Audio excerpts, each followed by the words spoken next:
Reflexão: quando vale dar mais atenção para o subjetivo ou para o objetivo? E o quanto dar de peso para cada um desses? Roda a vinheta!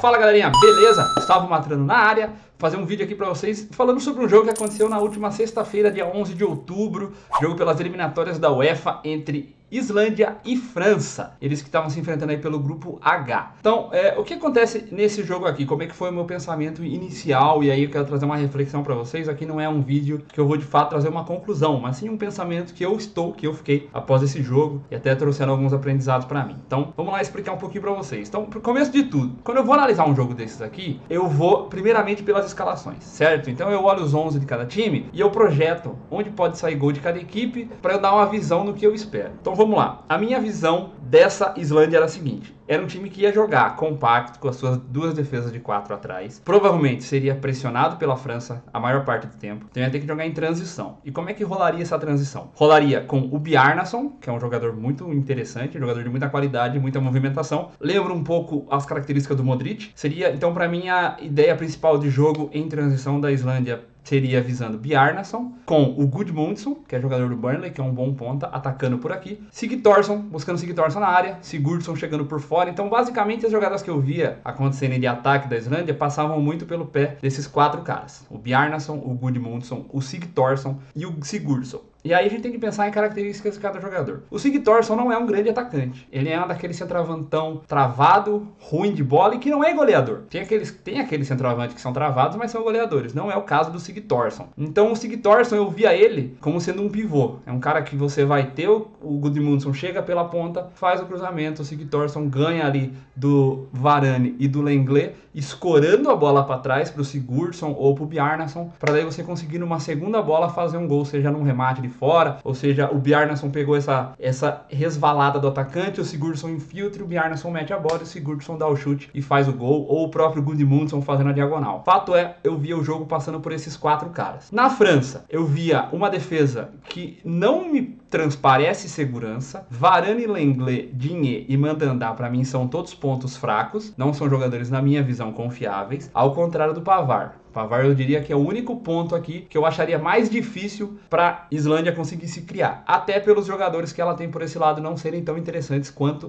o Gudmundsson pelo lado de lá. Então, visando aqui, então a gente teria 2 zagueiros que não são grande coisa, na minha visão. Um goleiro que não passa confiança e o Digne que não vai bem defendendo. Atacante que até é um lateral que aparece até bem apoiando, mas defendendo deixa a desejar. Então, aqui casava total o jogo que a gente visualizou de ataque para a Islândia. Seria essa bola, um jogo muito mais pela direita, buscando cruzamento e buscando escorar, jogando pela segunda bola. Isso com a bola rolando. A gente tem que levar em consideração também bola parada. Aí sim a Islândia também teria uma força a mais com esse zagueiro Ragnar Sigurdsson, que vai muito bem pelo alto. Aí você teria uma potenciazinha a mais, uma chance a mais, porque como eu disse, se você colocar o Ragnar Sigurdsson e o Sigurdsson, que mesmo não sendo bom, ainda é alto, é bom em bola aérea, vez e outra ele vai conseguir fazer o gol de cabeça, esses caras em tese, na área, sendo marcados pelos 2 zagueiros da França, Varane e Lenglet, que, repito, não são grande coisa na minha visão, você consegue enxergar esses jogadores conseguindo vencer os duelos, conseguindo ter algumas oportunidades que possa levar ao gol. E diante de um goleiro que não é um grande goleiro também, que é o Mandanda, eu diria que se você colocar naquela escala de 1 a 5 estrelas, é um goleiro 3 estrelas. A França, o melhor goleiro que ela tem é 4 estrelas, é o Lloris, e acabou de quebrar o braço, então era desfalque para essa partida. Aí vamos passar pro lado da França agora, o pensamento dela, o que a gente tinha em relação a, tanto para melhorar esse sistema defensivo, quanto para visualizar o setor ofensivo. O ponto principal aqui na França para mim é o meio campo. Sissoko, Tolisso e Matuidi são 3 jogadores que se parecem muito. O Tolisso é o que tem maior capacidade de distribuição, enquanto que o Matuidi e o Sissoko têm características bem mais semelhantes. São jogadores de muita força física, de muita chegada ao ataque e de um fôlego interminável, que também ajudam bastante na marcação. Então são 3 caras que são muito motorzinhos. O Tolisso, como eu disse, é o mais técnico, é o melhor em chutes de fora da área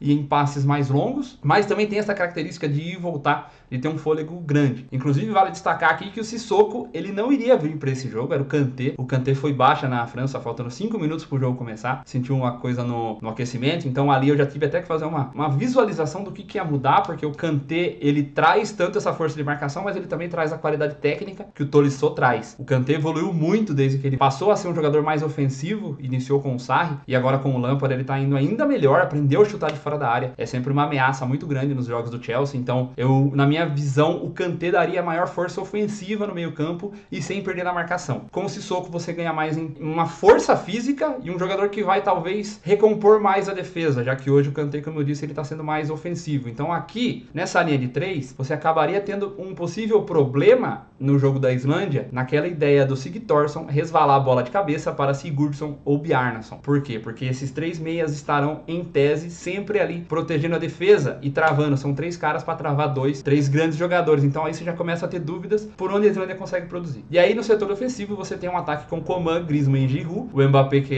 tá vencendo o desfalque da França também nesse período, tá lesionado. É um ataque bom, Coman jogador de muita velocidade, o Griezmann a gente sabe, sempre decide muitos jogos. E o Giroud, que é apenas ok. A gente sabe que é um jogador que não é nada, não é um protagonista, não é um cara que vai decidir muitos jogos. E às vezes ele tem jogos muito ruins, então é um jogador mediano. Às vezes ele é ok, ele vai fazer gol, outras vezes você não pode depender dele. Ponto é que você imaginando aqui esse setor ofensivo da França, você via eles chegando muito bem com o Coman, com o Griezmann, com o Sissoko, com o Matuidi, Tolisso distribuindo para esses 4 caras, o Griezmann flutuando, que ele sempre joga com liberdade, o Digne apoiando muito pela esquerda, então seriam 5 jogadores, e mais o Tolisso, dá pra colocar o Tolisso também como presença constante no setor ofensivo, ainda que não era pra você esperar que ele fosse infiltrar na área, mas sim ele aparecer na intermediária pra chutar de fora da área, e é uma boa arma dele, então você via muitas boas armas do lado da França, isso passando a minha visão, meu pensamento que eu tava tendo aqui. Então o que eu cheguei à conclusão quando eu terminei essa análise aqui?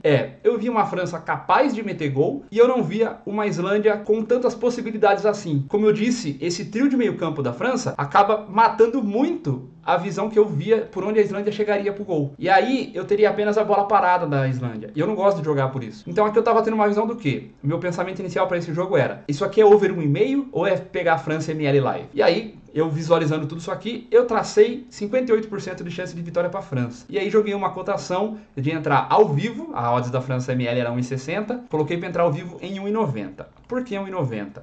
Porque se eu jogo 58% de vitória, com retorno de 0,9, né? Cada aposta você vai ganhar 90%, menos os 42, das 42 vezes que você for perder, 10. Isso aqui 10 em 100 apostas. Então isso aqui me dá um ROI de 10% e eu gosto de trabalhar com essa margem mínima de 10%. Então aqui eu tava definido de ir na França. E na França, ML é 1,90 e entrar nessa aposta. Daí, eu sempre uso assim, digamos que é 70%, 80% da minha análise é a subjetiva. E aí alguns jogos como esse aqui, por exemplo, sempre eu dou uma conferida nos números, para ver se eles estão corroborando com a minha opinião. E aí eu encontrei um número da Islândia que me fez respeitar mais a Islândia. E aí é o que traz todo o pensamento, o debate que eu quero trazer com esse vídeo, que pegando os jogos da Islândia por eliminatórias tanto da Copa do Mundo quanto da Eurocopa, a última vez que ela havia sido derrotada em casa era em 2013, foi aqui para a Eslovênia. Então ela vinha numa sequência de 6, 8, vamos ver aqui para a Eurocopa agora, 10, 12, 14, 16 jogos de invencibilidade. Analisando um pouco qualidade de adversário, que você tem Moldávia, você tem Albânia, que são times fracos, a Turquia até não é um nível da França, é um nível um pouco abaixo. Pegando o time mais nível da França, você teria a Holanda, a Islândia conseguiu bater a Holanda, você teria a Croácia, que foi final da Copa do Mundo com a França, tem um empate aqui com a Croácia, tem uma vitória contra a Croácia, uma vitória contra a Ucrânia, que vem fazendo uma excelente eliminatórias para a Euro aqui, tá num ciclo muito interessante sendo treinado pelo Shevchenko. Então você começou a ter números aqui, valores, que me fizeram passar a respeitar a Islândia. Isso me fez mudar as probabilidades. Os 58% que eu havia dado para a França, sendo 32% empate e 10% apenas de vitória que eu havia visualizado da Islândia, eu acabei pelos números tirando 10% da França, joguei para 48%, mantive os 32% de empate e passei a ter 20% na Islândia. Tendo 48% de vitória na França, eu já não via mais valor numa entrada aqui, porque aí eu teria que jogar numa linha ou num ML avançado, teria que ser por volta de 2,30, eu acho. Olha, essa conta que eu vou fazer, ela tem que dar um valor positivo acima, tem que dar um valor acima de 52 pra gente ficar positivo, certo? Então, calculando que em 48 vezes eu ganharia uma aposta em odds 2,30, o que cada uma dessas apostas me daria um retorno de 1,3, teria 62. Então, beleza, 2,30, aqui já daria um ROI bem legal, novamente o ROI de 10% que eu gosto de jogar. Então, seria uma odds bem esticada para uma França, como eu disse, que começou com 1,60. E aí você entra o fator relógio também, um ponto a mais para você colocar no seu cálculo, que eu não gosto de fazer entradas depois dos 60, então eu não sei até que ponto, quando essa cotação da França chegaria nesse valor, até porque, aí vale lembrar também no ao vivo, a França começou massacrando, começou com todo aquele domínio ofensivo que a gente esperava, e a Islândia não estava respondendo com contra-ataque. O mercado refletiu a isso, as cotações da França caíram, as cotações que já eram pré 1,60, elas foram descendo ainda mais, chegou a bater 1,36, então para chegar esse 2,30, não estaria em tempo hábil daquela margem de tempo que eu gosto de trabalhar. O menos 0,25 também seria uma possibilidade para jogar aqui, como você tem, quando você não tem uma alta chance de vitória de um time, eu gosto de jogar a menos 0,25, mas aqui também não seria uma possibilidade pelo mesmo motivo em relação ao tempo que demoraria para a cotação chegar em um valor que desse uma odds que desse valor positivo em relação aos números que eu tracei de vitória para aquele confronto, certo? Então aí, o que aconteceu aqui nesse todo é que, dando esse respeito à Islândia, tirando probabilidade de vitória da França, eu acabei correndo pro over 1,5. Eu passei a respeitar o fator casa da Islândia, sem tirar a vertente que eu estava visualizando de uma França superior. Acabei optando pelo over 1,5 e aí acabei perdendo a minha aposta. Ficou apenas 1-0 para a França, um gol de pênalti do Giroud. Tem outros pormenores aqui nesse jogo, até vale destacar talvez, é que o Gudmundsson, como eu destaquei, que é um jogador muito importante da Islândia, ele saiu lesionado logo aos 16, e aí a Islândia perdeu muito mais do aquele poder que já não era grande coisa. Então tem todas essas coisas que a gente tem que pensar em relação a esse confronto. Mas claro, uma lesão não é o que acontece sempre, e nem sempre você deve realmente fazer um ajuste da sua posição. Então esse foi o vídeo aqui, é isso que eu queria trazer para vocês. Não é nada conclusivo, é mais um debate, como vocês enxergam isso também, para vocês levarem talvez de aprendizado, onde você deve levar a mais o fator subjetivo em consideração, onde você deve dar valor aos números e deixar claro, óbvio, eu acabei tomando head nesse jogo, mas não necessariamente um jogo apenas quer dizer que a minha decisão acabou sendo errada de dar valor aos números, já que aconteceram pontos ali no jogo que não são tão normais, não são tão naturais, como essa lesão do Gudmundsson. Eu não vou nem falar de gols perdidos, porque isso já é bastante normal, sim. Então seria mais a lesão de um dos jogadores, sim, que aí talvez acaba alterando ainda mais a visão. Mas beleza? Então essa foi